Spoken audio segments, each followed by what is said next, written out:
What if you could skip glass slides altogether and go straight from fresh tissue directly to digital image? That's exactly the future MUSE Microscopy is building with the device called SmartPath, a tissue imaging device that captures diagnostic quality images directly from fresh tissue. Join me as I ask them about their first-hand insights on what's easy, what's challenging, and what went wrong as they bring this technology to life. Let's dive into it. I have Dr. Rao and Dr. Edwards here, an MD pathologist and a veterinary pathologist, and we just came out of a panel about MUSE microscopy. MUSE is the technology that lets you image tissue direct to digital. And I have a couple of questions because the plan is to have this next year, 2025, and I wanted to ask you when it's going to be implemented. There are commercial plans and everything, but when it comes to change management for the decision makers in the veterinary pathology space and MD pathology space and the users, so we have decision makers and users, change management. How is it going to differ? What are these issues in change management going to be in veterinary pathology and in MD pathology? The deployment of veterinary medicine will be point of care at hospitals. The first group that will have to be trained and see this in a different way are going to be the end user, the pathologists. Pathologists are not used to seeing these native images, and the virtual HD images look somewhat different than what they're used to on a two-dimensional glass slide or whole slide image. So it's going to require training to learn how to interpret some of these images and to get comfortable with diagnosing them.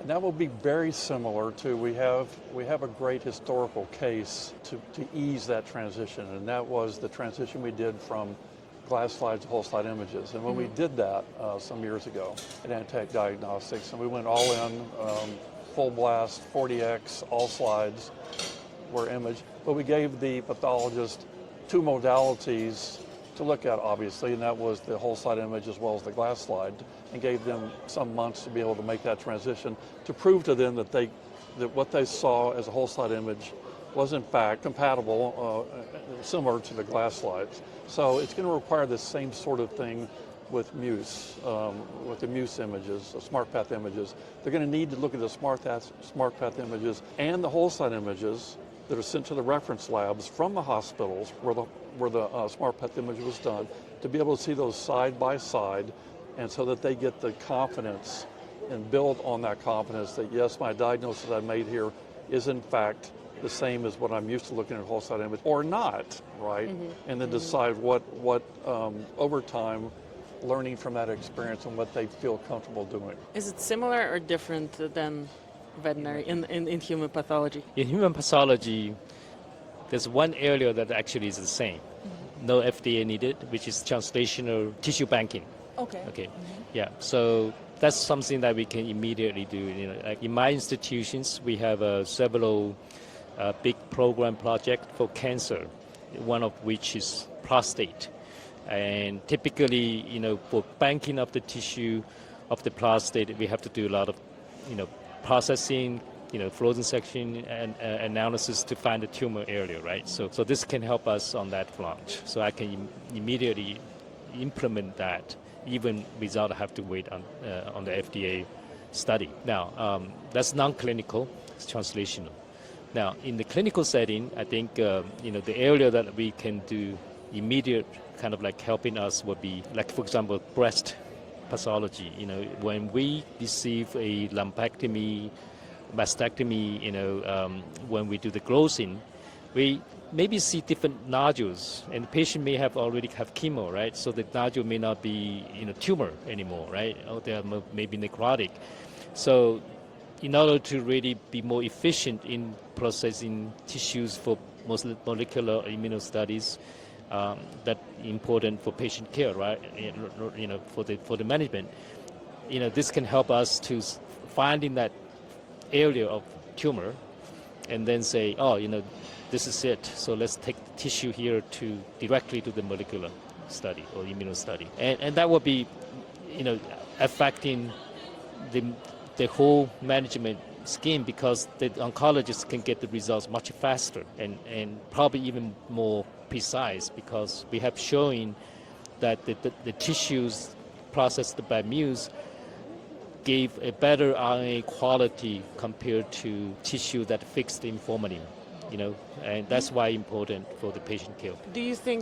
How do you think pathologists are gonna feel about it in terms of change management? Or are they gonna embrace it immediately, or is there gonna be a transition period? Like, what's gonna be the thing that will need to happen to convince them that this is the new thing that they want to use? Very important question. And so I'm just to use the breast as example, here. But there are many other settings that we, pathology, need help. We see immediate this can help us. But let's start with breast.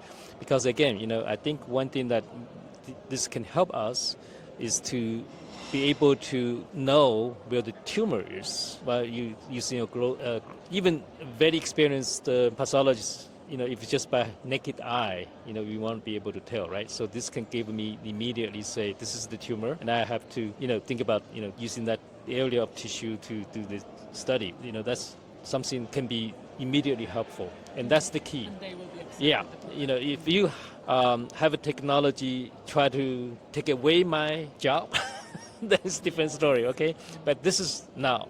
This is actually help us. The other setting that really can be helpful is like when you do the intervention radiology biopsy, cold biopsy. We have to send our cytotechs, we have to send our, sometimes pathologists to go to do the adequacy or to do like rapid assessment, something we call LOS, and sometimes preliminary diagnosis too based on that. But anyway, so if I have this tool that I can immediately utilize it to do this job for me, so that I can do, put my time on other important things. So that's kind of the reason that I think this can be helping us in practice, not just in, see this as a way to replace pathologists' responsibility. It's totally different. It's the addition, is something that can help the patient care down the line, but help everybody. So I think you touched on a key point. This is not something that is going to take away anybody's job. It's making pathologists be able to help the patients faster. And I think this, regardless, there's going to be a learning curve. There's going to be time for pathologists to get used to.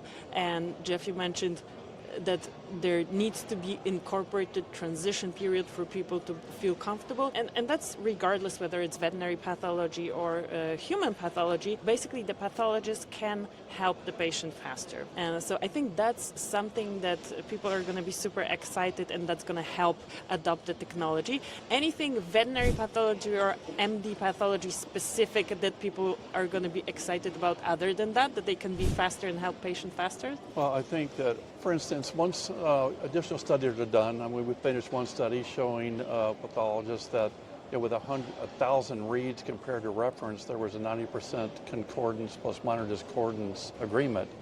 When they see those kind of studies, and we have a library of what these tissues look like that they can see for themselves, they'll gain more confidence. I firmly believe that the pathologists working for companies that have this technology, and I know this from when we did the digital pathology conversion, the first veterinary laboratory to do that, well in advance of that laboratories, there was an amazing, one of my favorite words, esprit de corps in my pathology group. This wonderful feeling of we did this together, and we did something, a tremendous accomplishment that has greatly helped veterinary medicine. The same thing is going to happen with this. Whatever company gets this, and those pathologists that use it, and they see how quickly they can make diagnosis that's going to improve patient care, decision making and patient care, they're going to realize we're ahead of the pack. We revolutionized 100 years of the same old stuff. We did something different, a massive breakthrough. That in itself is going to be a wonderful feeling for the group that did that. And as far as replacing jobs, I agree. There's not going to be any of that. Glass slides, whole slide images are going to be the gold standard for years to come. There will be a time in the future where reference laboratories start seeing some of the biopsies being replaced by this sort of technology. there may be some pushback in time. It reminds me when medical transcriptions slowly got pushed out for voice activation like Dragon.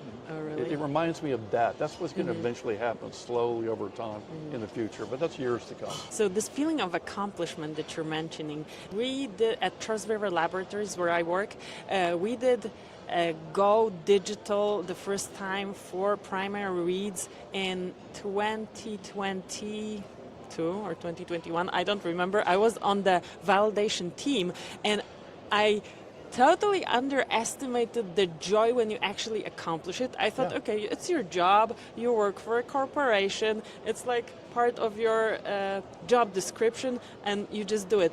But now when I think about it and I think, yes, we are ahead of the pack and I did it together with my colleagues, we did it and we're using it, and it does gives me this sense of pride that I think you don't really get from, I mean, you do, but in this context of that you get it more when it's a startup environment. It doesn't really matter what kind of environment it is. It matters that a group of people together achieve that and are leading. And it is a joyful feeling. It's a pure morale boost and again, the pride of collective joy and free to core. There is no substitute for management for that magic. When that happens, it sure makes management a lot easier. Yeah. I know. Yeah. I can see that. Just come back to the job of loss of job issue. It's actually not. I mean, obviously, we still pathology has to read the image, right? But the problem we are facing today in our pathology practice is the shortage of the technologists. So we used to have a lot of people interested in cytotechnology training, cytotech school. And now we are facing problem. I'm the head of the medical director for cytotechnology school at UCLA. I'm looking to close that soon. And there's only one school left in California. So no more cytotechs in the future. That's dangerous, right? And then histotech, shortage. So what SINS can do to help with that problem? Technology. So I think this can help us, to really alleviate some of the problems that we are seeing in the technology training. Because it's not because something driving. It's not. There's so many factors driving those changes. Why don't we have cytotechnology anymore, right? The cytotech was developed because of the Pap smear. The Pap smear, people try to push it away because of the HPV. Testing and vaccine and all that. Out of the whole country, everybody's struggling with, how to deal with that because typically cytotech training is very rigorous. And, so again, I think this is, to my mind, this is technology that can help to fill the gap, to alleviate the problems that we've seen in that front. Alex, in the seminar we just gave, did it surprise you and or make you feel good when one of the MD pathologists said, how many times do we have to hear that our technicians were short technicians and the slides are delayed? Yes, and that's that made me feel great. I'm sorry for you guys, but we deal with that all the time, right? So it seems to be a universal issue. I always thought we would lose our technicians to the MD pathologist, but I guess the problem is the same with you. Yeah. So, and it's the same in tox safety, basically. And the point to emphasize here is it's not that it's going to be taking away some jobs. There are no people to do those jobs, but the job still needs to be done. How are we going to do it? That's the key word. And this is where any technology comes in. So I'm excited about this one. One more question about the finances. Obviously, veterinary pathology, veterinary medicine, and human pathology, human medicine are financed differently. And how is the implementation going to be solved from the financial perspective? Jeff, you mentioned it's going to be point of care, so it's going to be the investment of those managing the clinics. How do you see it being financially viable and in general? What do you think about that? How do I see it being financially viable at the hospitals? Yeah, and basically, like, who's gonna be paying for this technology? Okay. How is it gonna? How fast and how will they get the return on investment? Sure. Well, that's critical, return on investment. I mean, there's no third-party pays in veterinary medicine like in Raoul's profession. But I think this has been worked out pretty well. We looked at MUSE with Antech some years ago, and subsequent to that, the diagnosis that's made from a smart path image at a hospital will be charged a stat fee. Okay? So that's gravy on top of the regular biopsy fee. And many owners are being willing. I would pay that in a moment if I'm going to get my beloved dog Taz's diagnosis Immediately. on some skin mass he has right now. If I can get it today, if I know, and if it's malignant, that they get the margins. Well, every margin is checked. That's another stat fee, right? That's another tissue put into the smart path unit. So that is how that's going to pay for itself. And also, you know, the more samples that are run, well, the cost effectiveness becomes even better. Yeah, I'm going to say that's the way it's going to work. I like that you say it's going to pay for itself, because through the benefit for the owners and for the patients, the added value justifies the investment from all the parties, from the party who has to purchase the unit and actually invest ahead of getting revenue from that, and it totally justifies this for the patient, for the pet owner. Well, you've seen the video that we did, and Raoul, I'll let you do, where a veterinary surgeon in surgery with a large breed dog takes a piece of an organ. Let's say it's a spleen. If the surgeon knows right away within a few minutes if it's a malignancy, they then have instead of sewing this dog back up and waiting 4, 5, 6 days for a spleen, it could be a week to get a diagnosis. In the meantime, if it is malignant, this poor patient's suffering, right? And then the decision has to be made, you know, whether it's chemotherapy or whatever is going to be done or not. But if they knew right then, if the surgeon knew right then if it's a malignancy, they can then call the owner right then and say, here's the situation, here's how bad this malignancy is, here's the life expectancy, we can make a decision right now. So the owner is then empowered to make a decision not to move forward, or to do so understanding the prognosis and what costs will be for treatment. Now, that is an extremely important thing for owners, and they're going to be willing to pay for that knowledge. Well, I think on the human side, it's probably more complicated. Yes. Yes. Always. I think this is tremendous. I mean, this is music to the ear for the administrator, hospital administrator, because think about it. If you have to set up a histology lab, and how much you have to invest for that, right? And for this, it's replaced. I mean, you don't have to worry about embedding machine, cutting machine, staining station, and all that, and the human cost, So, of course, everything's driven by CPT coding, right? Yes. So, the magic. And the magic is CPT. But so I think for this to be viable, obviously, I don't know, this has to be probably have to get a new CPT, just like digital or any other mean. So we typically have like technical component and professional component, right? I mean, obviously this is not going to change any professional component, right? Yeah, stay the same. The technical component may be something that needs to be added. Now, that can be also replacing some of these things. So in the end, I mean, obviously it's tremendously, financially saving, project. So I think that's the way that I see it, at least on the human side. Which is in contrast with the classical way we're doing digital pathology, where, there have been return on investment calculators developed, and but it's always very long term, and you are not cutting out anything from your current workflow. So there is no direct savings. And as much as I love digital pathology in any shape or form, this shape and form seems to be easier to digest for the decision makers, because it provides direct financial incentives to implement. Correct. Thank you so much for joining me. Thank you very much. It was a pleasure, and I hope we meet again. Yeah, thank Absolutely. you. Very good conversation. Yeah. Thank you. Thank you so much for staying till the end. It means you are a real digital pathology trailblazer. And if you're interested to learn more about this technology, I'm going to link in the cards and in the show notes the podcast with Matthew Nunez, the CEO of MUSE Microscopy. And if you happen to meet them at any pathology conference, be sure to check out the booth and check the device yourself, because you can get a real life demo and have a look at the images created with the SmartPath device yourself. And I talk to you in the next episode.